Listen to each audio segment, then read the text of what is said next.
Kia ora koutou. Thank you for joining our 3 p.m. update today on Tuesday the 31st of January.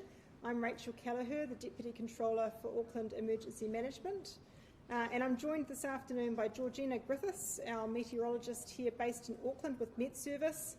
Also have Police Superintendent Shannon Gray, Sarah Bryant from Auckland Transport's Operations Centre, and Roger Ball, who's our Director of Civil Defence and Emergency Management with our National Emergency Management Agency. I'm actually going to start by passing straight away to Georgina to give us an update on the weather, which of course is the thing that we're most watching at the moment.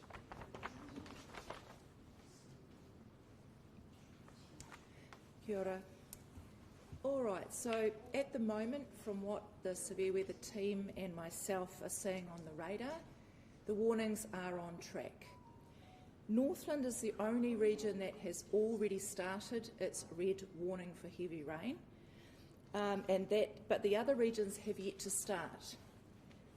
For Auckland and Northland, we're not seeing non-stop rain.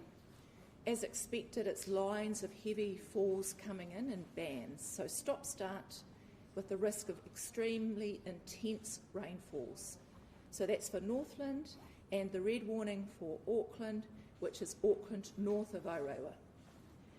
For Auckland north of Aorewa, the red warning does not even start till 5 p.m. tonight, and expect that rainfall to continue through the overnight period.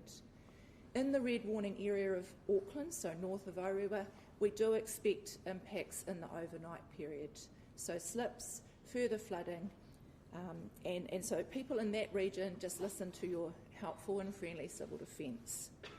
For the rest of Auckland, south of Aorewa and including Great Barrier Island, we're on an orange warning. Now the rainfall forecast totals are not overly large, but this warning is in force for localised heavier falls overnight, kicking in from 8 p.m.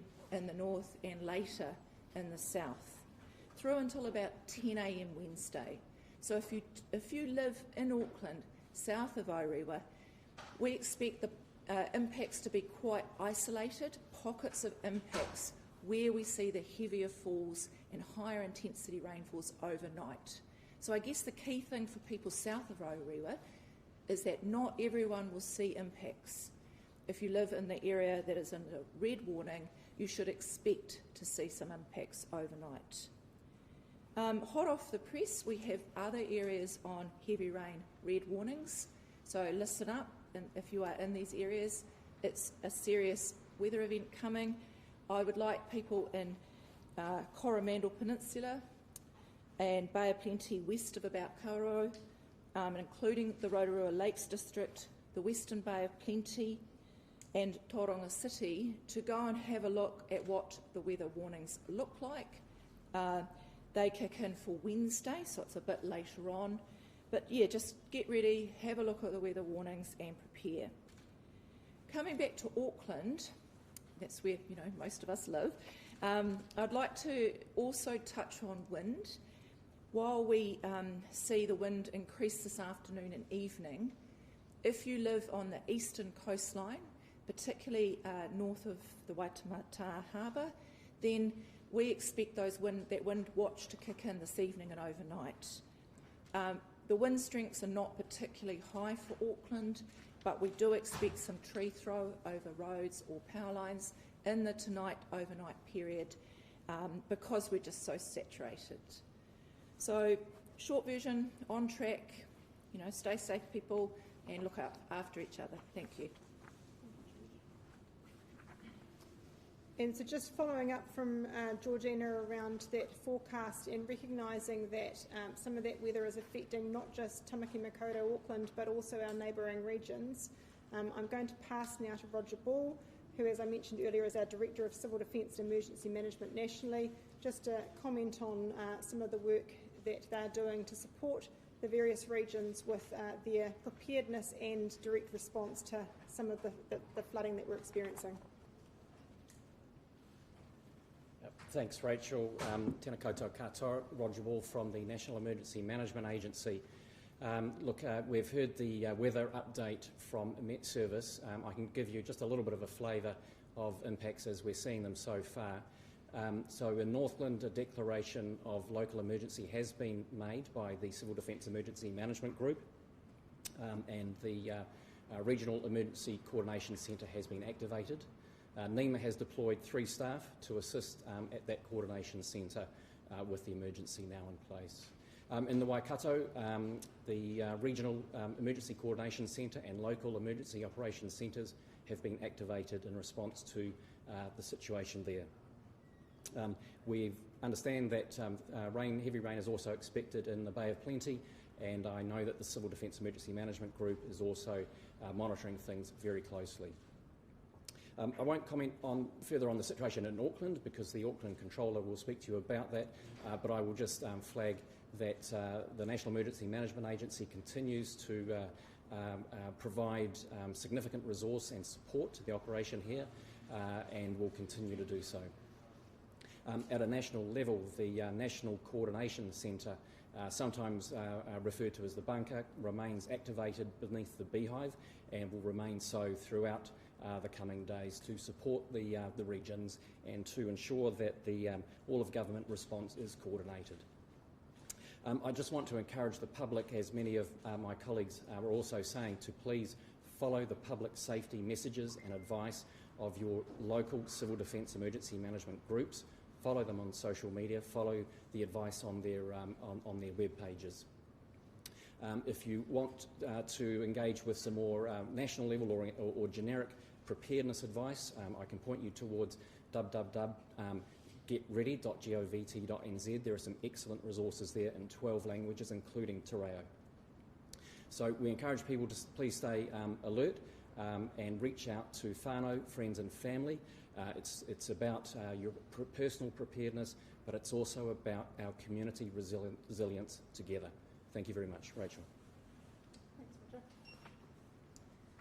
So just before I go into some more specific operational matters, updating you on where things are at with various utilities and services around Tamaki Makaurau, I'm just going to pass now to Police Superintendent Shannon Gray. And Shannon, of course, the New Zealand Police have been a key partner in the initial response to the flood events on Friday and have worked with us closely in our emergency coordination centre upstairs, just making sure that we've got a lined up response. But Shannon's going to talk to you a little bit about the work that they've been doing and some of the preparedness reassurance initiatives that are underway. Thank you very much, Rachel. Kia ora koutou. Superintendent Shannon Gray is my name. I'm the Director of Deployment for Tamaki Makaurau. First and foremost, I think it's really important to acknowledge the loss of life, tragic loss of life that has occurred as a result of this event, and New Zealand Police acknowledge the friends and family of those that have passed.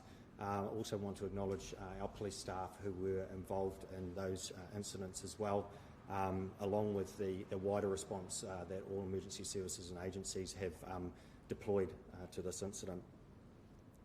I think it's also really important to acknowledge the communities across Tamaki Makaurau and wider that have banded together to really support each other through this time of need and difficult time. Since Friday night, police staff have been extremely busy working alongside our emergency service partners to respond to this event. They've worked extremely hard. As well as dealing with this, we have maintained our standard response to our normal demand across Tamaki Makaurau. From a police perspective, we feel it's important to convey the message of safety to all those across Tamaki Makaurau and wider. We reinforce some of the messaging from Auckland Transport and Waka Kotahi around limiting travel on the roads, travel if it's only necessary, and ensuring that you plan your journey before you leave and take your time to reach your destination. If you do come across heavy flooded areas as part of your travel, we suggest you don't try and forge through due to unknown dangers within that water, and best to turn around and return to location or find an alternative route. Over the coming days, as we have since Friday night, police have been deploying reassurance patrols into the communities most hard hit by this. We will continue to do that as we see ourselves through this next weather event. We will continue to do that, obviously, alongside other agencies. And touching on that, in recent days, police acknowledge that we have had some burglaries in both residential and commercial premises. To that point, it's really disappointing to see the opportunist and I suppose selfish type offending that brings people to commit these types of offences, particularly in vulnerable locations. On Sunday night, we did apprehend 2 burglars in the act of committing a burglary in Wairau Valley at a commercial premise. We located a range of property that was in the vehicle a short distance from the premise that had been burgled. A 57-year-old male is appearing in court as a result of that, and a female has received a formal warning. Early this morning, 4 persons were apprehended following a burglary at a store in Point Chevalier. Police have recovered that stolen property. One 18-year-old male will be put before the court, and 3 others will be referred to our youth aid section. If anyone out there sees suspicious behaviour or concerns of behaviour, we encourage them to ring 111 emergency line immediately. Also, if someone has been the victim of a crime and they want to report that to police, we absolutely encourage that through our 10-5 crime reporting line. Thank you. Thanks, Shannon. And just on that thread now of sort of moving around the region and what is safe to do and what is perhaps needing to be factored into your journey planning, I'm just going to hand over now to Sarah Bryant from Auckland Transport.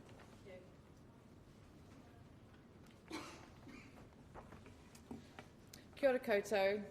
Auckland Transport has a few key messages that reiterate some of the messages we've heard already this afternoon. Aucklanders should make plans to travel home early to avoid this afternoon and this evening's heavy rain. Across the region there is potential for slips and floodwaters to disrupt travel and make some roads impassable. It's been great to see today that Tamaki Makaurau took the advice to stay home. We saw lower than usual traffic volumes across our network this morning, as well as significantly lower passenger numbers on our public transport services. With more people staying at home, that helps ease the pressure on our transport network, and it will help that later today. We also wanted to make sure that those Aucklanders who do need to travel are home safe before the worst of rain hits. So I just want to give a brief update on the status of the transport network as well. So since the weather event on Friday, Auckland Transport's had to close 82 roads. 35 of those are still closed. 47 have been reopened. For our traffic signals across the region, 32 went down on Friday night or Saturday morning, and 30 have been fully restored. We are still powering 2 of those by generator. From our parking perspective, parking occupancy is 25%, our normal occupancy on a normal day, and all our facilities are currently available. In terms of road network performance, traffic on the network today is moderate. The following issues are our key areas of focus. So Great North Road near State Highway 16 has 2 lanes open for westbound traffic and 1 eastbound lane open. Scenic Drive has 3 significant slips and managed access is in place for affected residents. Ahuroa Road remains closed because of a significant issue with the road there. Mill Flat Road, the Bailey Bridge will be on site today and residents will still continue to have access via the forest. Tahakakea Road has a significant slip and residents do have access out of the area currently. Glenvar Road is closed due to 2 slips. So those are the ones that I've just mentioned is where we're recommending that the broader public stay away from those roads if possible. From a public transport perspective, just a short update. The rail, we've got full network available with rail replacement at some locations. The demand's light and the network's flowing pretty well. Services are now running to a 40-minute schedule, and we've got significant speed restrictions. Important to note is that there have been up to 20 slips reported on the rail network impacting our trains. Buses are running at approximately 90% service, and demand today is much lower than a normal Tuesday. And from a ferry perspective, we're running on a reduced timetable, exceptions being Rakino, which has no service. Pine Harbour and Gulf Harbour are now operating with bus replacing ferries. Adverse weather is expected this afternoon and may have further impact on scheduled ferry sailings. Lastly, I just want to again urge Aucklanders to take extreme care if you must travel on the roads. And please, if you can, get home before the weather hits this afternoon. Thank you.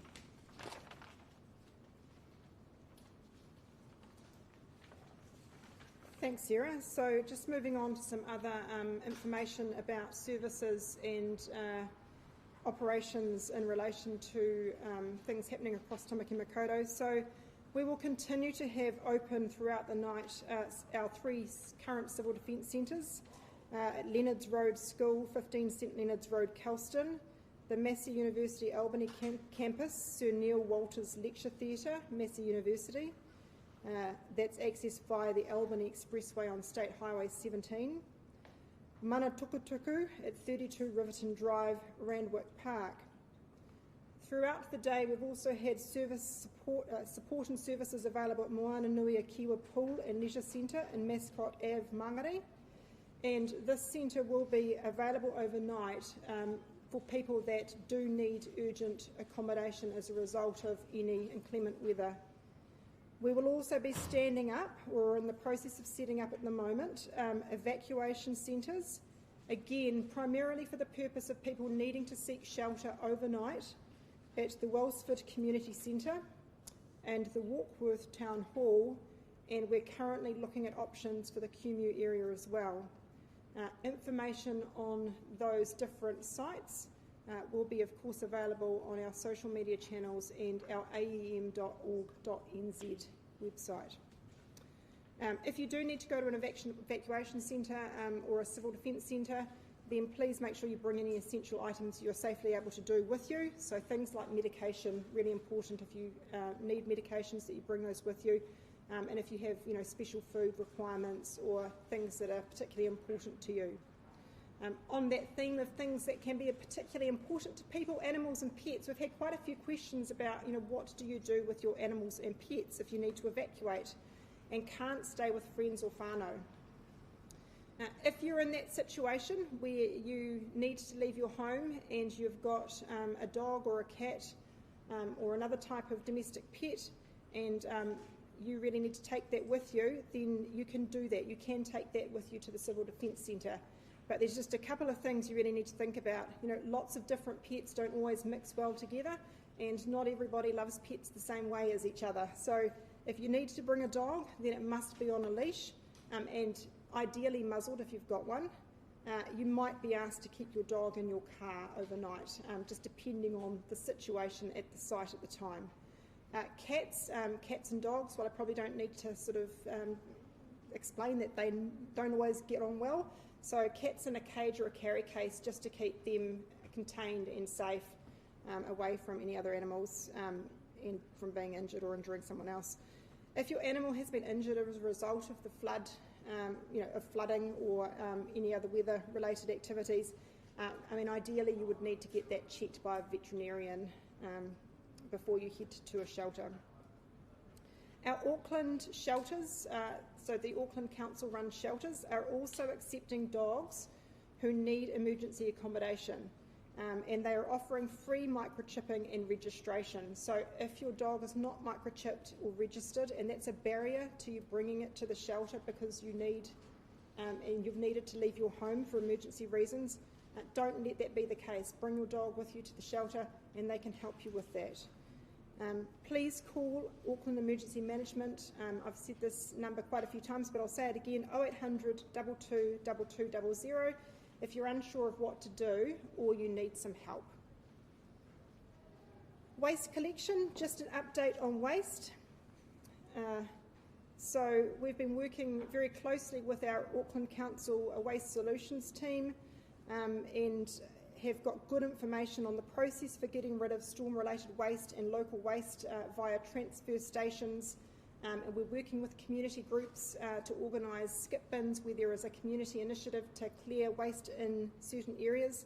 I mentioned this morning that we already had, I think, 26 bins out to streets around Mangere, Sunny Nook and other locations. And I'm sure there's been more delivered throughout the day. We're not publishing lists of streets because that will be fluid. You know, as bins are filled, we'll be taking them away. And of course, as I mentioned, they're part of community-driven initiatives rather than being delivered to individual properties. We have got high winds coming, so please secure anything on or near your property that might become a hazard. So we don't want to be adding to the current situation by, you know, more things flying around and ending up in places that they shouldn't. And if you do need to remove items to keep your home safe, secure or healthy, it's a really good idea, just some advice to take before and after photos and leave structural items like jib and floorboards in place where they are. Floodwater can be contaminated, so using gloves, good hygiene afterwards is really important. Again, if you're not sure about waste support, again, there's good material available on our websites, and we can always help you via that phone number I mentioned earlier if you're just uncertain about what to do in that situation. In regards to water, Watercare says tap water remains safe to drink. So we have had some questions, about water and whether it's safe to drink. It is safe to drink. We've increased, Watercare has increased their sampling in the network, and the results are compliant with the required public drinking water standards. And they still have tankers in the west of Auckland providing emergency water, where we've had some issues with the supply line as a result of slips. There is repairs being done in that area, but there will still be some intermittent outages as they do some of that repair work. If there is people out there that are affected by that intermittent repair work and need water and can't physically get to one of those water tanker locations, again, you can contact us and we will find a way to help you with that. Just two more things for me to cover off. The first is just some information around financial assistance. So for welfare assistance, you can contact the Ministry of Social Development on 0800 400 100 about civil defence payments. So these are payments, as they sound like, related to helping out people affected by an emergency event. They can help with accommodation costs if you've been evacuated, loss of income because you can't work due to the flooding, emergency food, clothing and bedding if yours has been damaged or destroyed. You don't have to be a current beneficiary with Ministry of Social Development to access those services. Those services are there for people anyone needing help. The Auckland Mayoral Relief Fund provides one-off financial support to individuals, community groups and marae in Auckland who have been affected by the January 2023 Auckland flooding and landslips. And if you have urgent food needs as a result of being displaced by the flooding, you can look for providers at familyservices.gov.nz/directory.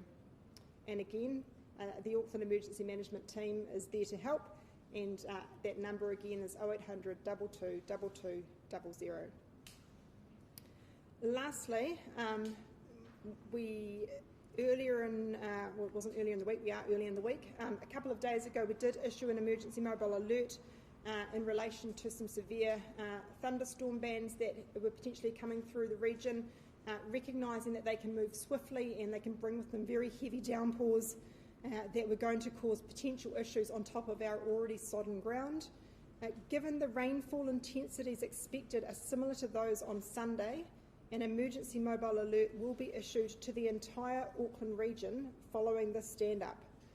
The emergency alert will be issued to areas under both the red and the orange warnings, as the whole of the region is at risk of flooding due to the ground saturation. The issuing of this emergency management alert should speak to the seriousness with which we want people to take this incoming weather. And I just thought, I did see pop up a couple of times on social media in relation to the last alert, the fact that sometimes people don't receive those alerts. The way that they work is, obviously you have to have a phone within reception of a cell phone tower, there is a sort of a geographical boundary, I suppose, based on those cell phone towers in terms of getting those messages out. And the other thing was that some people's phones might not be of a model or of an age that can handle those types of messages. So these are intended to reach a wide audience, but they might not get to everybody. The other thing I heard is that when people open the message, they read it quickly, or they didn't quite have time to grab their glasses if the print was a bit small, and it disappeared. That's a settings thing on your phone. You might need to go into your message app, open the settings, and in the settings you can actually go back to any emergency alerts. So it shouldn't be lost, it should be there, it's just that you have to go back through that setting. So I myself had to do that just to sort of work out the process, but it's quite simple. So if you do have that flash up, disappear, go to the settings. In the settings you'll see the emergency alerts mentioned hopefully, and just go back and through that way. And that is the end of the information we have to share with you this afternoon. Thank you everybody for listening in, much appreciated. Stay dry, stay safe, and remember there's a raft of information out there if you need to access it, and people that are on the end of the phone available to help too. Kia ora koutou.